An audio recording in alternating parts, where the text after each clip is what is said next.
हमारे वक्ता हैं वो माननीय डॉक्टर आर.एस. यादव जी हैं। आर.एस. यादव जी बहिष्कृत समाज के अध्यक्ष हैं, तो मैं उनसे निवेदन करूँगा कि प्लीज़ वो आए और अपने विचार रखें। Doctor R S. यादव जी।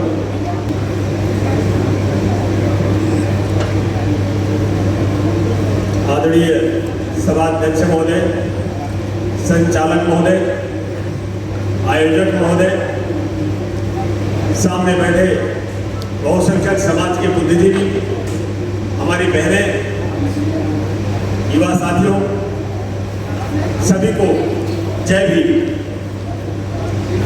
साथियों, सबसे पहले बाबा साहब अम्बेडकर, पेरियार, लड़ई, फूले और तमाम बहुसंख्यक समाज की लड़ाई लड़ने वाले उन बुद्धिजीवियों को चरणों में नमन करता हूं। आज इस सेमिनार के अंदर हम सभी इसलिए इकट्ठे हुए हैं, हम सभी बहुसंख्यक समाज के साथ अन्याय हो रहा है, हम लोगों के साथ अत्याचार हो रहा है, हम लोगों के साथ जुर्म ज्यादती हो रही है। हम लोगों की ये मांग है कि केंद्र सरकार, प्रदेश सरकार, संसद में बैठे लोग हमारी जाति जनगणना कराएं। जब इस देश के अंदर पेड़ों की गिनती हो सकती है, जानवरों की गिनती हो सकती है, इस देश के नलकूपों की गिनती हो सकती है, तो हमारी ओबीसी समाज की गिनती, हमारी SC/ST समाज की गिनती, हमारे अल्पसंख्यक समाज की गिनती, हमारे आदिवासी समाज की गिनती क्यों नहीं हो सकती? ये सरकार बताए हमारी कहां पर कितनी हिस्सेदारी है, कौन यादव कुर्मी का हक खा रहा है, कौन कुर्मी किस जाति का हक खा रहा है, कौन दलित महादलित का हक खा रहा है, कौन महादलित दलित का हक खा रहा है? यह सरकार बताए, हमारे बहुसंख्यक समाज को बांटने का काम न करे। हमारा समाज जागरूक हो चुका है, कुछ चंद नेताओं के चक्कर में हमारा ये बहुसंख्यक बड़ा समाज गुमराह हो जाता है। बाबा साहब अम्बेडकर ने कहा था कि हम सभी को शिक्षित होना चाहिए, हम सभी को संगठित होना चाहिए, हम सभी को जागरूक होना चाहिए। लेकिन हम लोग आज शिक्षित हो गए हैं, हम लोगों के घरों में शायद ही कोई ऐसा गांव का कोई ऐसा नौजवान होगा जो ग्रेजुएट, पोस्ट ग्रेजुएट नहीं होगा। आज हमारे हर घर में ग्रेजुएट, पोस्ट ग्रेजुएट बच्चे हैं। हम लोग जागरूक हो चुके हैं, लेकिन हम जागरूक होने के बाद, शिक्षित होने के बाद हम गुमराह हो चुके हैं। वो लड़ाई तमाम नेताओं ने लड़ी जब हमारा समाज बहुत ज्यादा पिछड़ा था शिक्षा के क्षेत्र में, हमारे लोग शिक्षित नहीं थे। लेकिन जब कुछ नेताओं ने हमारे सामाजिक न्याय की बात किया, हमारे बहुसंख्यक समाज ने उनके पीछे संगठित होकर के चलना शुरू कर दिया। साथियों, हमारे संगठित होने से उत्तर प्रदेश और बिहार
से जुड़े, अपनी संस्था से जुड़े, अपने समाज से जुड़े तमाम लोगों को प्रेरित करो। अगर हम एकजुट होकर के कहीं जाएंगे, हमारे साथ कुछ नहीं होगा साथियों। अगर हम एक एक करके अलग अलग दिशाओं में जाएंगे, हमारे पे जुर्म भी होगा, हम जेल में भी जाएंगे और हम संगठित होकर संसद की तरफ चले। और मैं अपनी बाड़ी पे विराम देता हूँ। जय भीम, जय भारत।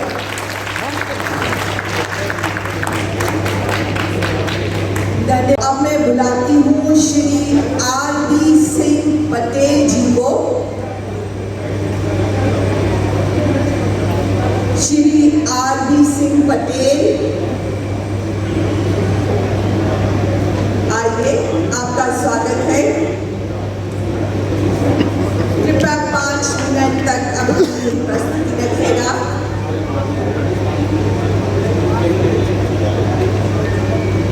सर्वप्रथम इंसान और इंसानियत की बात करने वाले तथागत महात्मा बुद्ध को स्मरण करते हुए इस कार्यक्रम की अगुवाकार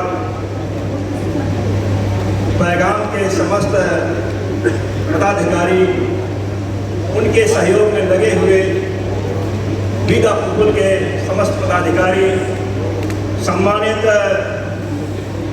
अग्रिम पद में बैठे हुए हमारे पिता जो बुजुर्ग, हमारी माताएं और बहनें, क्रांतिकारी साथियों, दोस्तों, इस मंच के माध्यम से आए हुए सभी लोगों का मैं हार्दिक इस्तकबाल करता हूँ। दोस्तों, मेरे पहले कई वक्ताओं ने अपने विचार को रखा। मैं सुप्रीम कोर्ट के सम्मानित वकील साहब से काफ़ी प्रभावित हुआ, उन्होंने विस्तार से अपनी बातों को रखा। मैं भी हाई कोर्ट लखनऊ का एडवोकेट हूँ और मैं OBCR भी चलाता हूँ। दोस्तों, आज इस देश में जिसकी आबादी लगभग 54 से 55% है, 1931 के बाद OBC की जनगणना क्यों कराई? ये सोचने का बिंदु है। 2011 में हमारे SC और ST की गणना कराई गई, लेकिन उसमें भी कई त्रुटियां। सेंसर जो जारी किया गया, सेंसस पूर्ण रूप से उस पर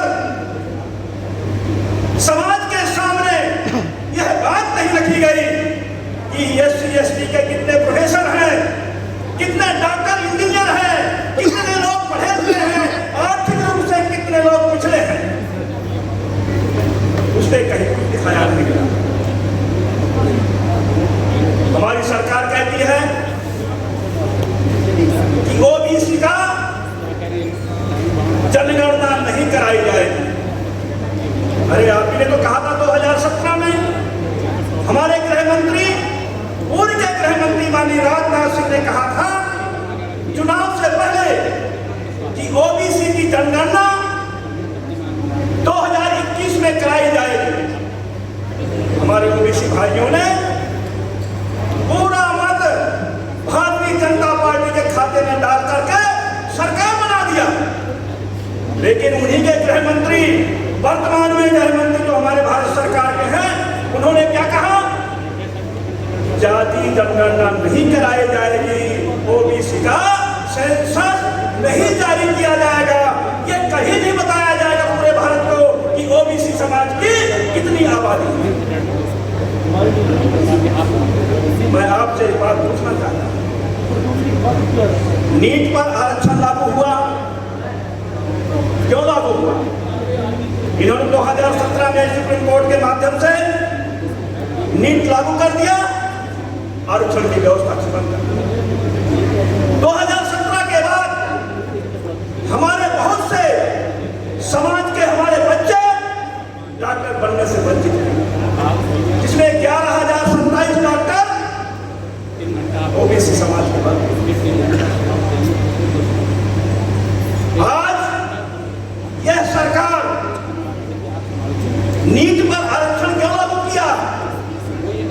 आपकी ताकत का पहचान। सोशल मीडिया के माध्यम से हमारे बहुत से जो सरकार से इस्तीफा न रखने वाले सांसद जिन्होंने अपनी बात को रखा और ओबीसी के हक के बारे में बात किया, तो सरकार को झुकना पड़ा और सरकार ने इसको ये कह करके कि हम अब नीट पर आरक्षण लागू करेंगे, लेकिन ऑफिशियल अभी तक कोई कार्रवाई नहीं हुई। भारतीय जनता पार्टी जो कहती है करती है, इसलिए हमें अपने अधिकारों के लेने के लिए हमको संगठित होकर के अपनी आवाज को बुलंद करना, तभी हमारी ओबीसी की जनगणना होगी और उससे हम यह दिखा देंगे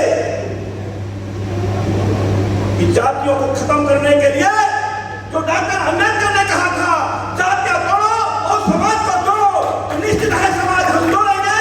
और यही मनुवादी वर्ग के लोग कहेंगे कि जातियां खत्म करो समाज जोड़ो, क्योंकि हम वहां पर शशांक में दिखा देंगे कि हमारी आबादी पूरे भारत में ओबीसी एससी एसटी माइनॉरिटी की 85% है। जब अपना हक संविधान के माध्यम से 85% के लोगों को संगठित करके हम युद्ध के क्षेत्र में आ जाएंगे, मैदान पर आ जाएंगे, क्रांति का पूर्व बजा देंगे, तो निश्चित है परिवर्तन होगा और शासन सत्ता हमको प्रभावित होकर हमारी ओबीसी की जनगणना कराना पड़ेगा। इन्हीं शब्दों के साथ एक मिनट में मैं अपनी बात को पूरी करना चाहूंगा। अभी उत्तर प्रदेश में क्या हुआ,